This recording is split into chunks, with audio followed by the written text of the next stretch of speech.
mic check, please. Hey everybody, welcome back to the Ducks Unlimited podcast. I'm your host, Chris Jennings. I'm your host, Dr. Mike Brazier. My name is John Gordon. I'll be your host. And I'm your host, Katie Burke.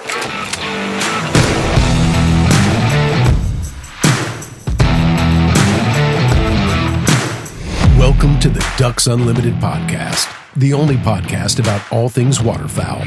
From hunting insights to science-based discussions about ducks, geese, and issues affecting waterfowl and wetlands conservation in North America. The DU Podcast, sponsored by Purina Pro Plan, the official performance dog food of Ducks Unlimited. Purina Pro Plan, always advancing.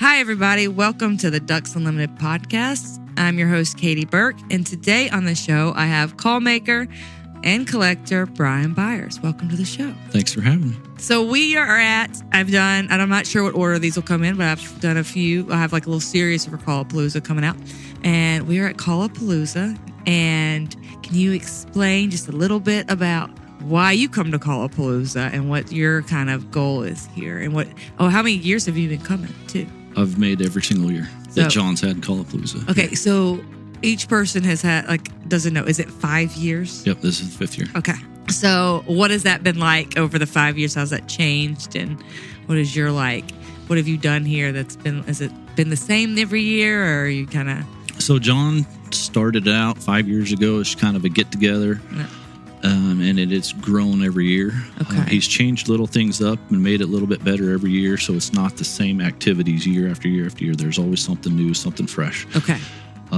We came the first year, and everybody was kind of getting the feel of how it was going, what was there to do, and things like that. And then the second year, we started to call build-offs, and that's why I came down for the second year. So okay, so that has been mentioned a couple times. Can you explain what the call build-offs are? This is the first time I've ever been to an event that has a call build-off.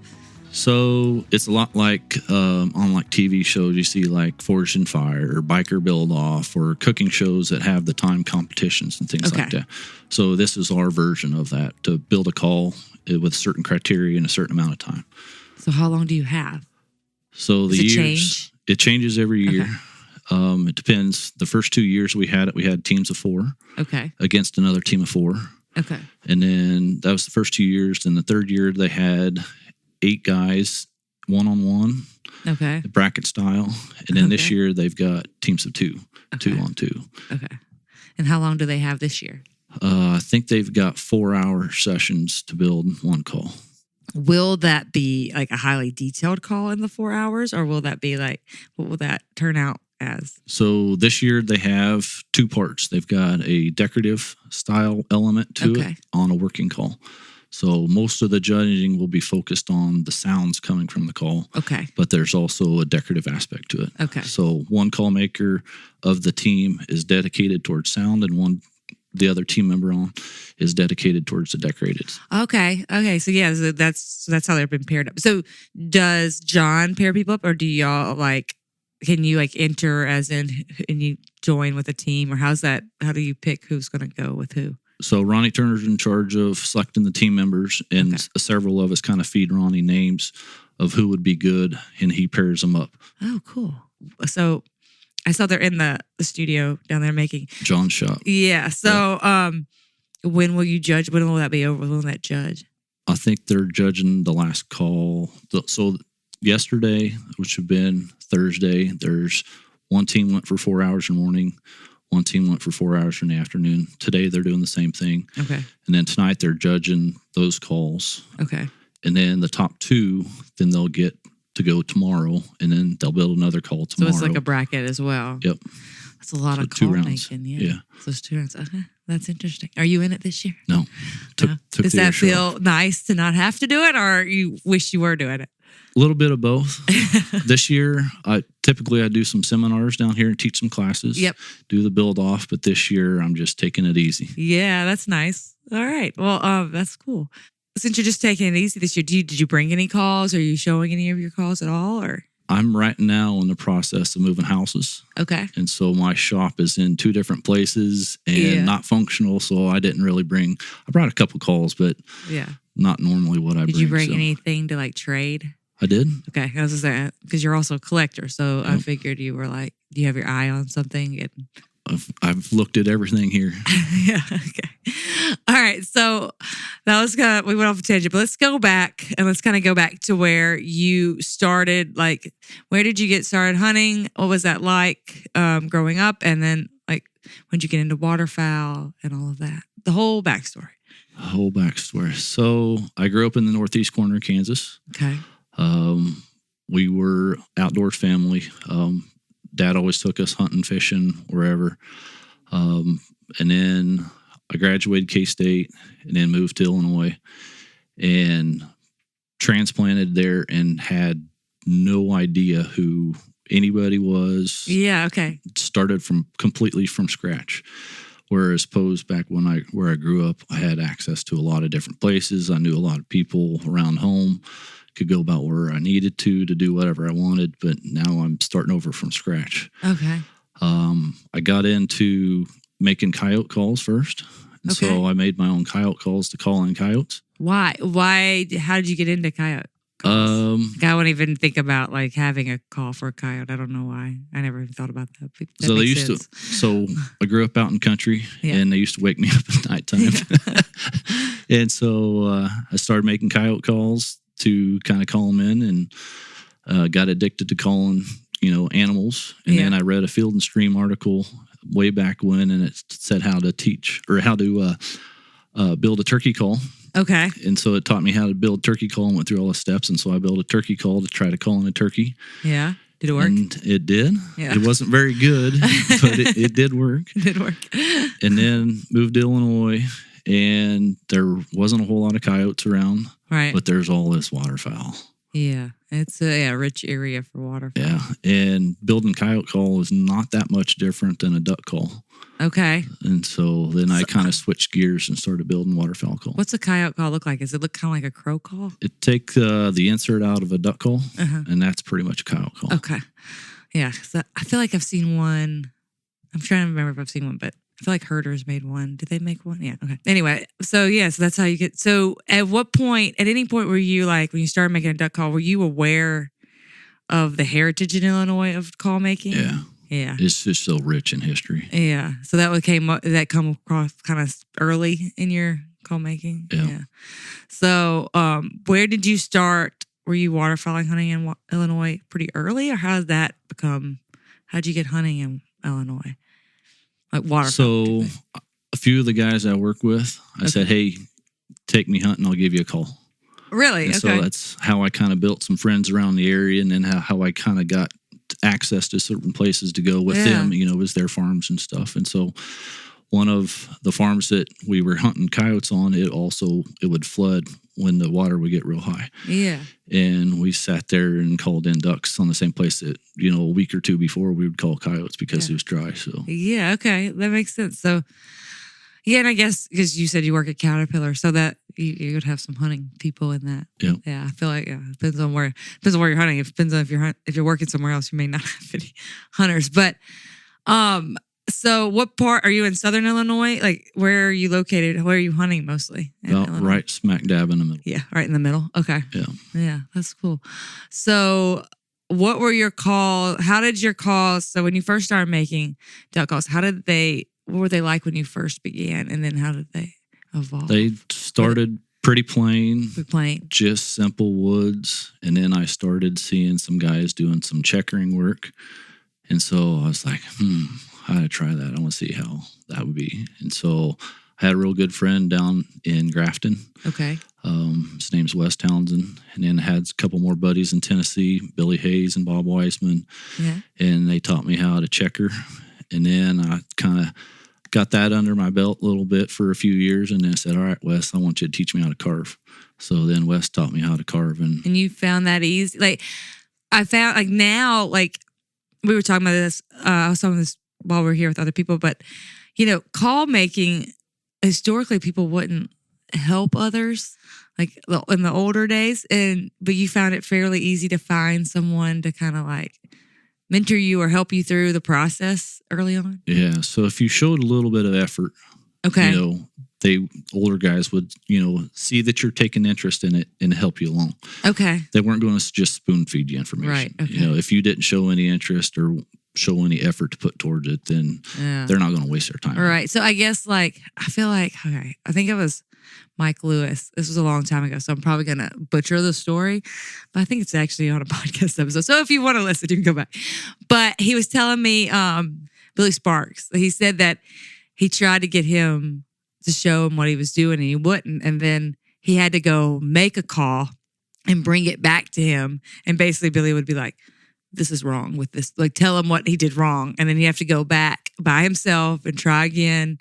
And that's how eventually, he did it enough times that Billy was like, okay, I'll help you through it. But yeah, you had to show interest. Yeah. So and then the old guys would help you. Okay. But that was probably old school. That was probably before 1980. That's kind of how it was. Yeah. The guys back then, they were tight-lipped. Yeah. It was competition to them. Yeah. They didn't want more people making calls because that would take sales away from them. And so what kind of calls were they making at that time that you were first learning from them? Were they doing just the wood decorative stuff? Are they even venturing into the acrylics or anything? Where's all this coming? Mainly woods. Yeah.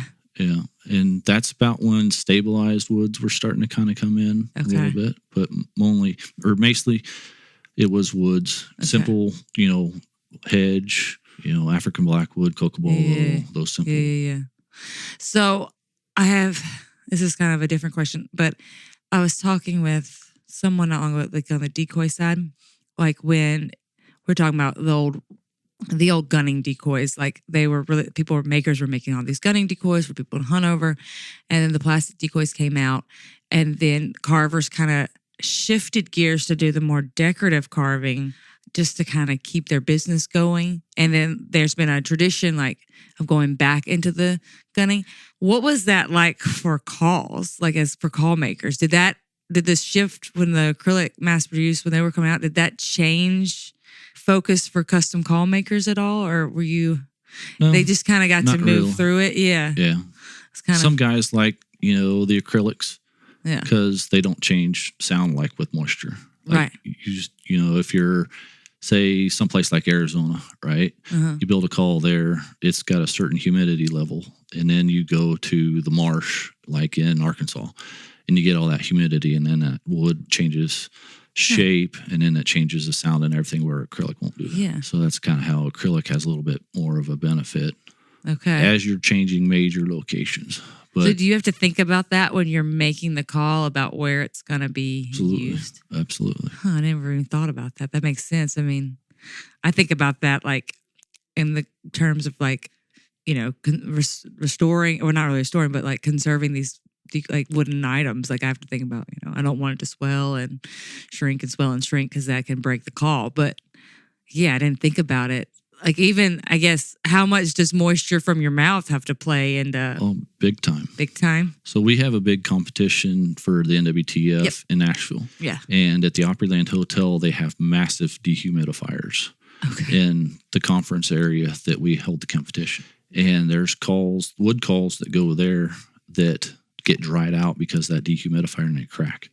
I mean, this is artwork pieces of calls. Yeah, that's probably a nightmare. It's crazy what that humidity will do to the wood. Yeah, and I guess, how are you preparing for that ahead of time? Since when you're going to put a call onto the competition, that's going to happen. So what do you change in your making to prepare for that? You have to know what woods you're using.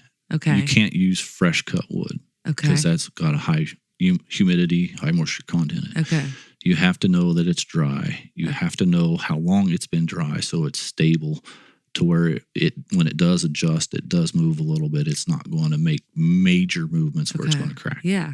Because, it's hard to say this on a podcast because it's not visual, but the detail in some of these, the wood, they get down to the finest little, because some of them are 3D, and I can't imagine. Yeah, I never even thought about it. The worst is when you laminate woods together and they separate. move at different rates because they're different densities.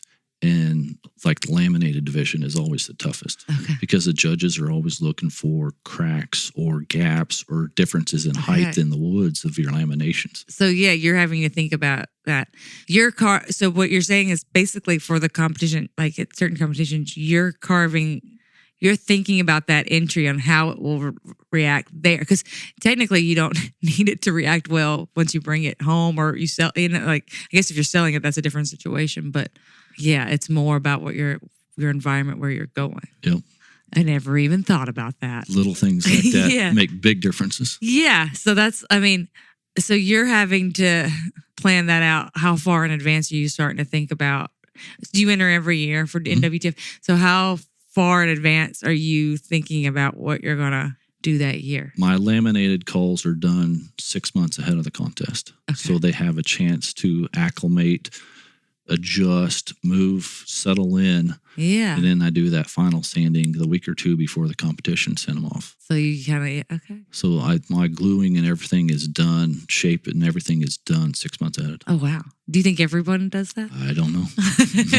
They might now that they hear this. That's funny. I never thought about that. I don't know why. I guess I just didn't think about it. But yeah, you would have to. Yeah. It's so different. And I'm sure it's the same with like decorative decoys as well, because they're so like, but it's Tupelo gum, so that's a different situation though, because that they don't really. I mean, they pretty much all use Tupelo gum. I want to go back to when you're starting out making calls, and you're making mostly smooth calls to hunt with and things like that. So, what are the first calls you're seeing that are like? Well, you talked about a little bit of checkering, so you start checkering calls, doing a little bit more. What are you looking at for inspiration? Where are you what are you being inspired by it early on? And how is that evolving now?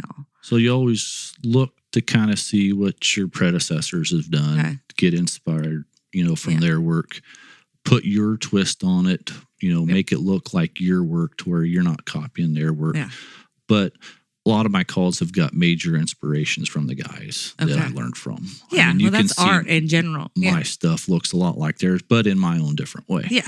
And so I'm a very visual, want to hands-on do something type of guy. And so I say, hey, I see that. I want to try to see how he did that. And I try to figure out his tools and things like that and try it myself and, put my feet in his shoes to see what he wants. Right. It makes sense to me, honestly.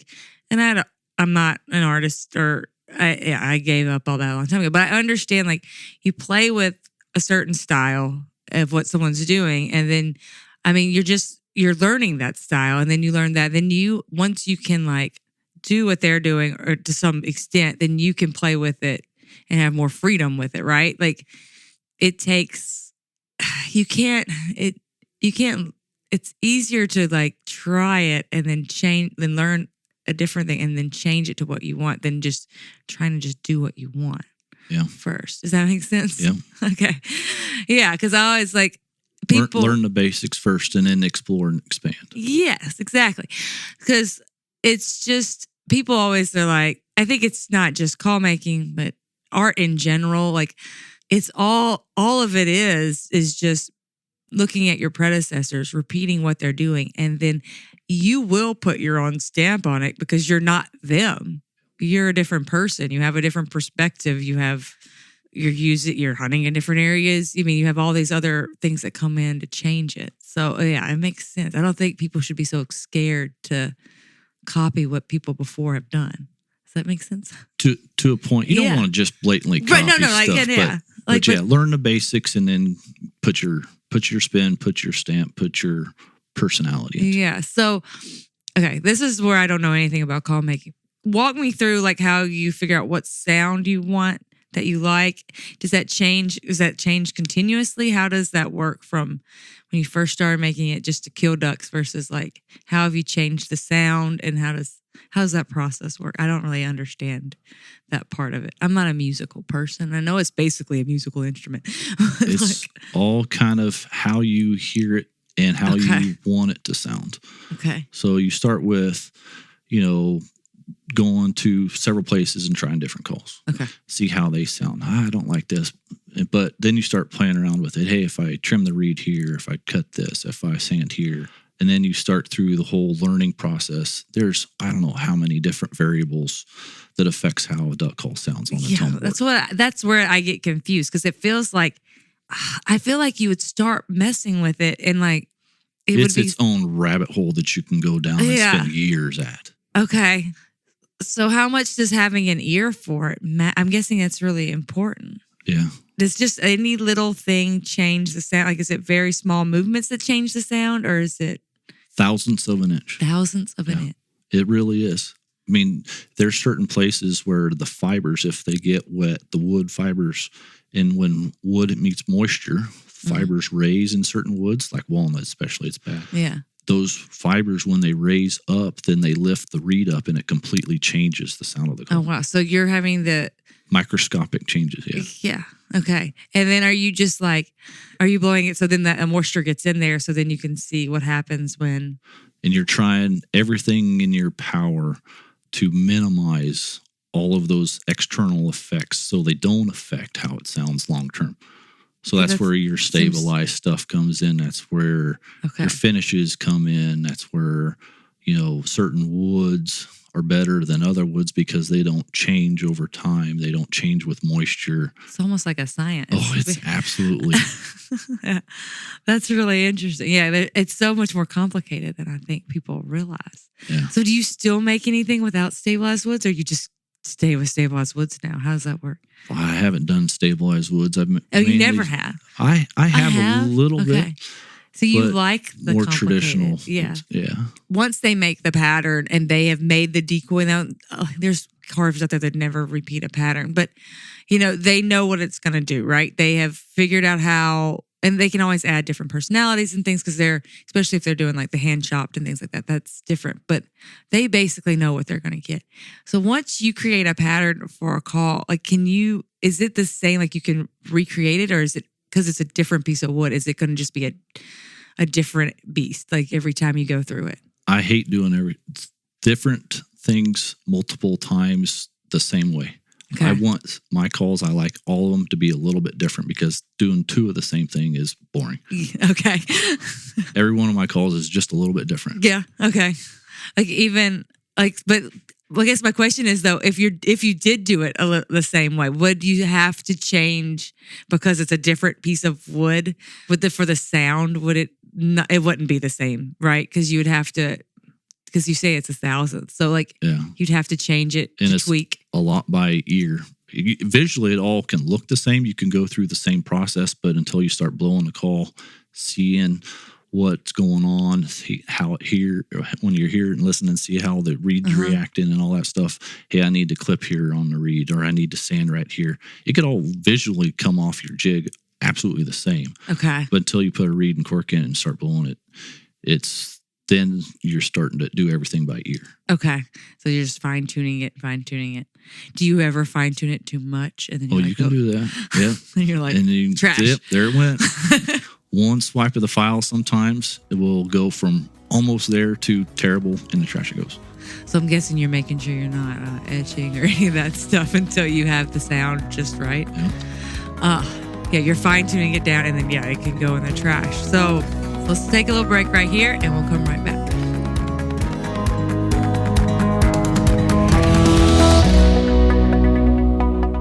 Stay tuned to the Ducks Unlimited podcast, sponsored by Purina Pro Plan, after these messages. All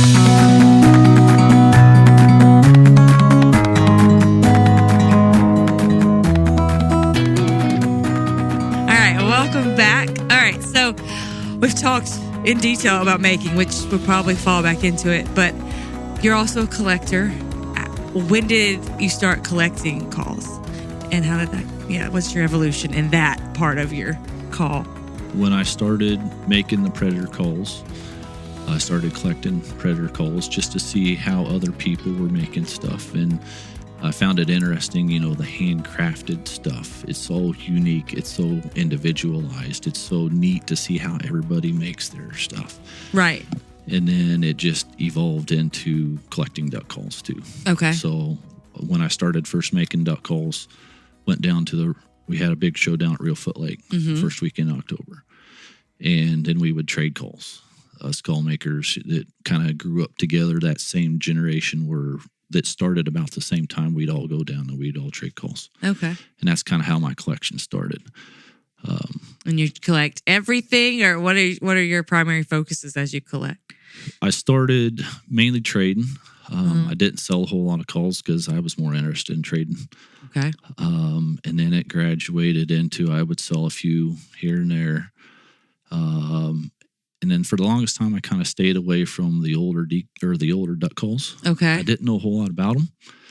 Yeah, they made you nervous. Nervous. I didn't know much about them. They didn't really interest me because my focus was new contemporary stuff. Okay.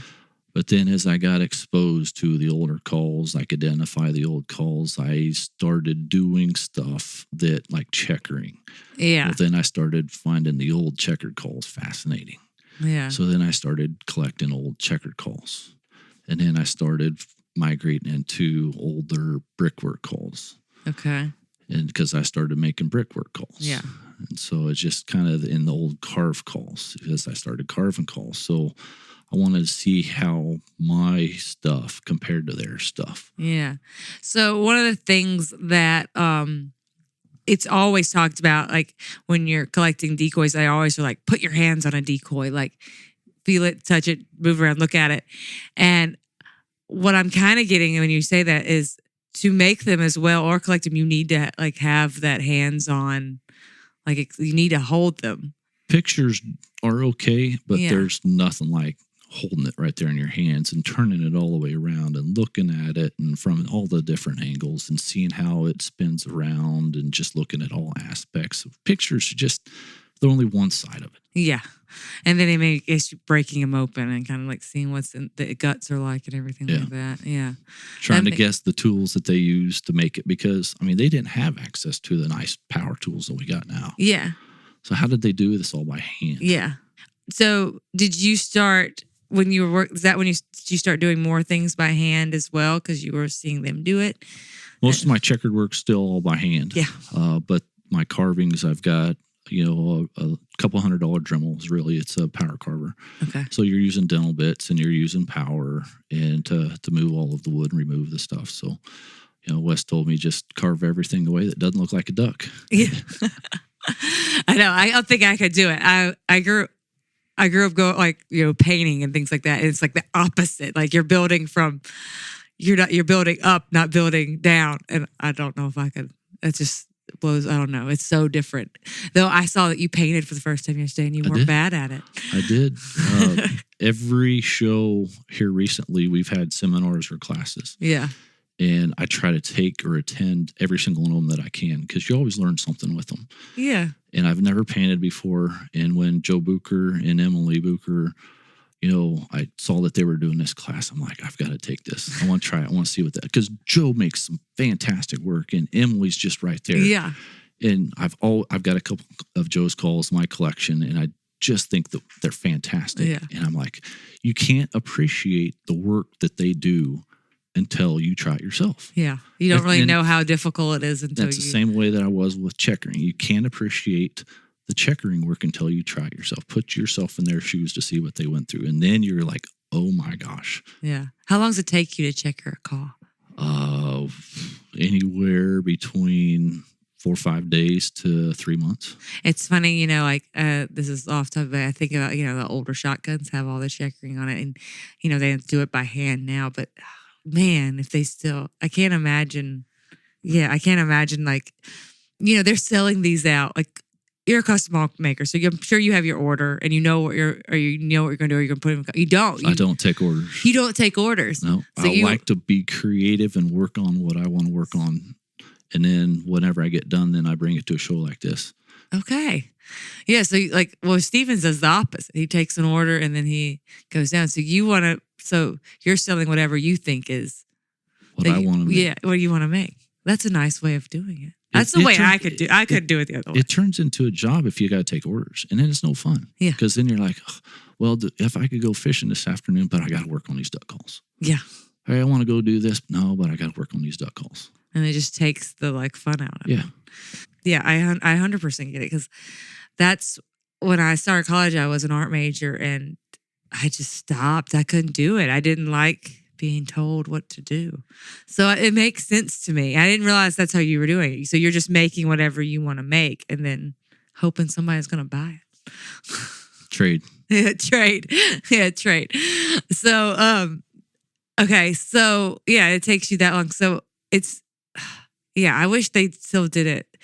Because the one thing I like about when I look at these old calls and you see the checkering, I like sometimes the imperfections on them, how they like got off the line. Because I mean, it's so finite. So, I mean, it just makes, I don't know, it adds a humanity to it that they slipped. Yeah.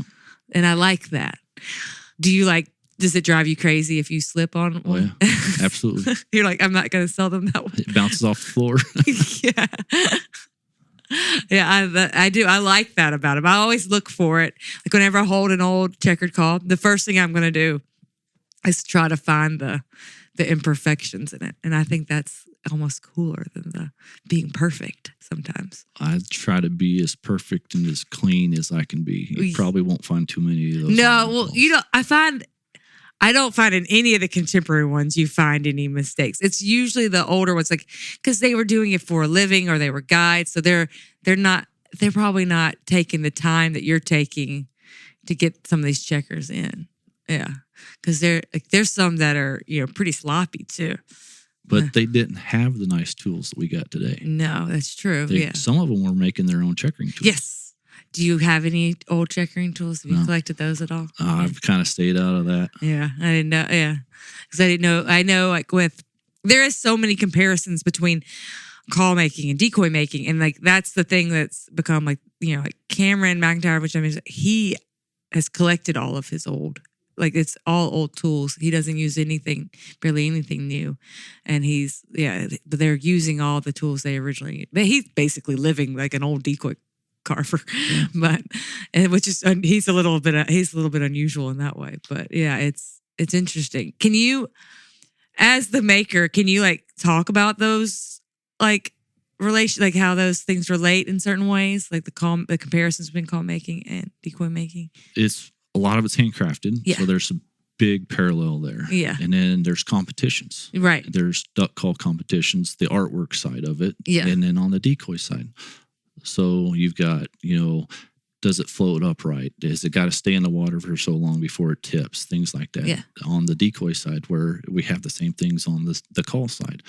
They study the artwork. You get judged on the artwork. You have, a range of scale of is it good, is it bad? And then best of shows and decoy side, duck call side. It's just there's so many parallels between the handcrafted side of those two. It's very interesting how similar they are. Yeah. I talk about this a lot before, but as a maker, I'd like to talk to you about it because and I think I've done it in a few interviews, but you'll have a different perspective because you are a carver. So the gutting decoy community is just, there's not as many, it's decreased over time. There's not as many carvers out there. But it is not the same with calls. They have stayed pretty consistent and actually been growing. Almost exponentially growing in the amount of people that have started making duck calls. So do you have a theory of why that is? Like why call making is growing in that way? The tools that we have available are so prevalent. Okay. It makes it easier. And then there's a lot of people want to call in a duck with the duck call that they made. But they don't want to hunt over their own decoys. No, I guess they're heavy. There's more work involved, or there's a perception there's more work involved to make decoys. Yeah. Is it just like size? I don't know. Could be. Yeah. Yeah. It's interesting. I've been thinking about that over the years. And, I talked to Mark a little while ago because he does the NWTF competition. And we kind of came up with this theory, and I don't know what you'll think about it, but, okay. So we described it as like with decoy making, they were all these people making gunning decoys, and then plastic decoys came out. And a lot of them shifted to more of the decorative stuff because the ward competition really kept that going, that side of decoy making, because that was a good shift for them to continue to make money. And then now they're starting to go back to that tradition in the last 20 years to 15 years to gunning decoys. But it hasn't really been that way. And we were wondering if we kind of put the theory, like, because the competition has always been there to help promote call making and celebrate call making and give some reward, if that had something to do with maybe the fact that it continued on. It didn't dip as much. It's just human nature to be competitive. Yeah. And you see what everybody else is doing and you want to do a little bit better and you want to see if you can beat them. Right. And so it's just the promotion of the contests getting a little bit better every year, a little bit better every year, a little bit better every year. It's just something to shoot for. Yeah. And reach for goals and, hey, I want to be the best of show this year. Yeah. I want to see if I can win such and such place at this competition. It just set a goal and work towards it. And with these competitions that we have, there's 3 or 4 of them throughout the year, and you just continually push yourself to get a little bit better. Yeah, that makes sense. So how long have you been like competing in the NWTF? I think 11 or 12 years. Okay. And so how many calls do you enter a year? Like, do you do different categories, or you just stick to one? You pick what you're going to do? Primarily I do checker division. Okay. And then I'll do a carved or an open division. And then recently I've been putting in laminated division. Okay. Yeah. But more decorative side than the working call side. Okay. And I think I know that. I don't even know if I know this, but everything is judged by sound, right? Is every category have like a little bit of a sound? The decorative side is judged by sound. Yeah. There is a category with that, but it's primarily focused on the artwork. Yeah, but but there is an element of sound. Yes, yeah. Just like with like decoys, they have to float and sit upright. A duck call has to sound like a duck call. Yep. Yeah, even if it's beautiful. Yeah. Do you? This is a silly question, but on the really highly decorative stuff, like it's really decorative. Do you have to? Do you even care what it's like when it hits their mouth? Like if it's super you still decorative, have to pay attention to all those details. Yeah, even though it's got some of them will be like all rigid and bumpy, and they'll have it really like decorative. But when you put it to your mouth, you don't want it to hurt. You don't want it to be.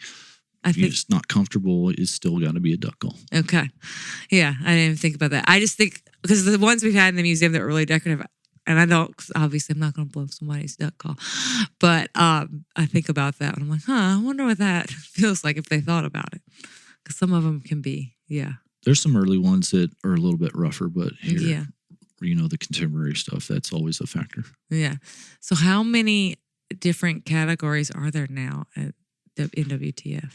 For duck calls? I think there's around, Mark would know better. I think there's around 10 divisions for decorative and like close to 15, 20 on the working side. Yeah, that's a lot. And how many people do you think are entering I think there was close to 50 callmakers in. And how many when you started? Oh, half that. Wow. That's huge. That's a big growth. Yeah. Does that make it more fun for you that you have more competition? Like, that's what I would like about it. Yeah. Yeah. What's crazy is we're all friends. The guys that compete are all friends. And we push each other, but when we get down to it, we're all friends. Yeah. No, I get it. This is a different place, but I'm an ultra runner and I run trail races. And it's a community. It's like, we're all pushing each other to do something really stupid and hard. I don't know why, but it's a community and that's part of it. And I'm sure for y'all it is too. Yeah. And they're like, and I talked to, actually the best I can think about it is do you know who Gigi Hopkins is? So Gigi Hopkins she's a bird carver. She's in her early 90s, and she wrote the Massachusetts decoy book, and she used to restore decoys, and she's a bird carver. But she talked about the first time she went to the ward competition. And, this is before the internet, and she didn't know of anyone else in the world that carved birds. She's lived in this insular environment where she's the only person she knew that did this. And she went to the very first ward competition and she met other bird carvers. And she describes it. She does a wonderful job describing like the excitement she felt to be around people that shared her interest, that did what she did every day, that they could share tips and things they had tried and failed, and to have that just kind of ability to talk shop about something she didn't even know people were doing. And I'm sure it's similar. I'm sure. It's very similar. Yeah. You're getting to finally like, I did this year and this is what happened. And you can kind of be like, what do you think happened? You can kind of compare notes of why things happened the way they did. And yeah. So you're doing a lot. Do you do that when you're here at Callapalooza? Do y'all get to like kind of think about this? Oh yeah. There's not decorative competitions here. No. But a lot of the guys that do the decorative stuff are here, and we talk about old competitions and tell stories. And it's crazy how we're all on the same wavelength too of the styles and the techniques that we use. And sometimes we don't talk to each other, especially when we got a competition coming up. Right. But when we turn in our entries, they're so similar because we're like on the same wavelength. Just because we know each other, we're friends for so long, we just think alike. Yeah. And we turn each other's entries in and we're looking, I'm like, how'd you come up with that? How'd you come up with that? And we don't even talk, but they're so similar. Yeah. Yeah. Because I'm sure y'all keep it pretty tight until, and that's really fun. So in your time of entering the competition, the times that you've done well, like, did you have a feeling that that's how it was going to go? Or were you just surprised that, I don't know. Do you kind of have an idea going in, like, this is a winner? No. Yeah, none whatsoever. Nope. Because it's always somebody's come up with something new with every single competition. Really? And it's just, are you going to have an idea that's better than the next guy?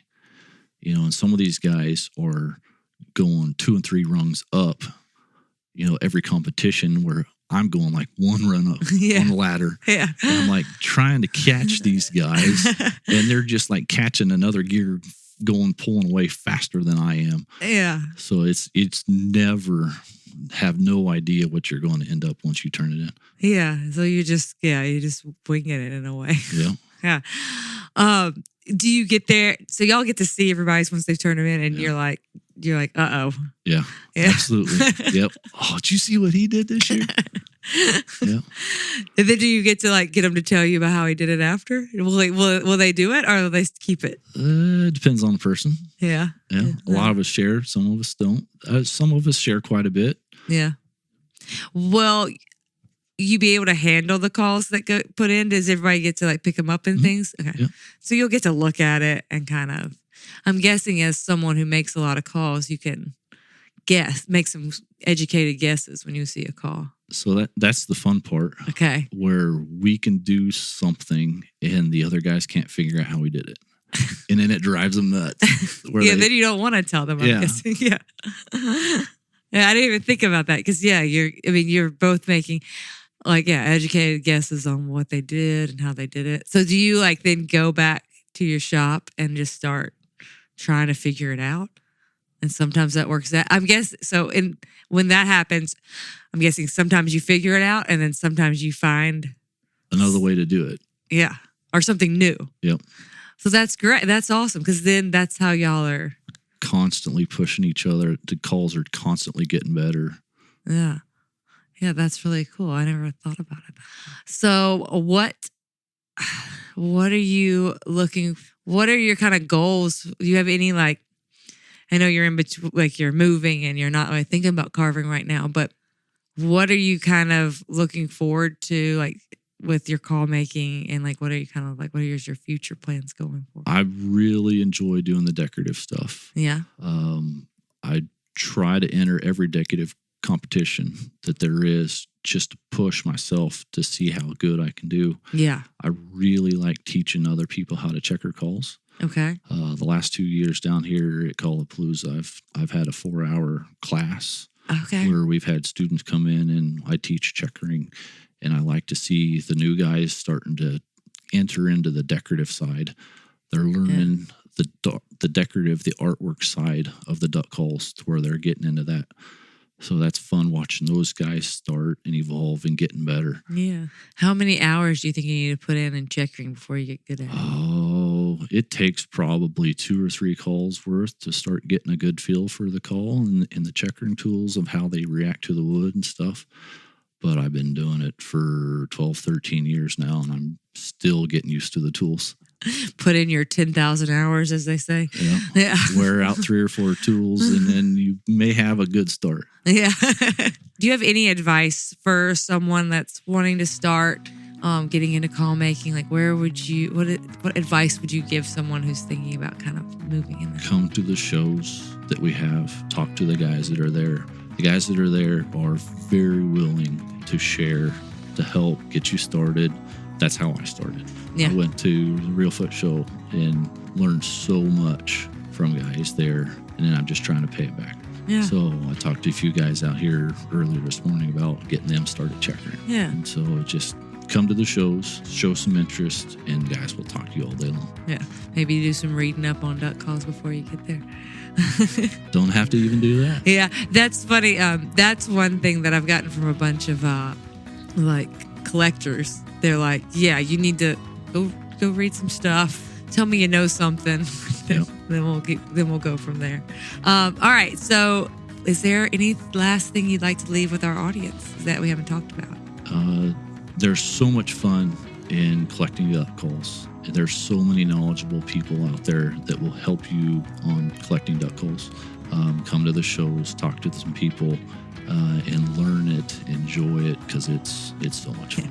It is. I do recommend it. And this is my first time at a call-only thing. I've done to Chicago and stuff like that, but I haven't done just Callapalooza, which is just calls. Well, thank you, Brian, for coming on the show. Thanks for having me. I really enjoyed it. All right. Thanks to our guest, Brian, and thanks to our producer, Chris Isaac, and thanks to you, our listeners, for reporting wetlands and waterfowl conservation. Thank you for listening to the DU Podcast, sponsored by Purina Pro Plan, the official performance dog food of Ducks Unlimited. Purina Pro Plan, always advancing. Be sure to rate, review, and subscribe to the show, and visit ducks.org/DU Podcast. Opinions expressed by guests do not necessarily reflect those of Ducks Unlimited. Until next time, stay tuned to the Ducks.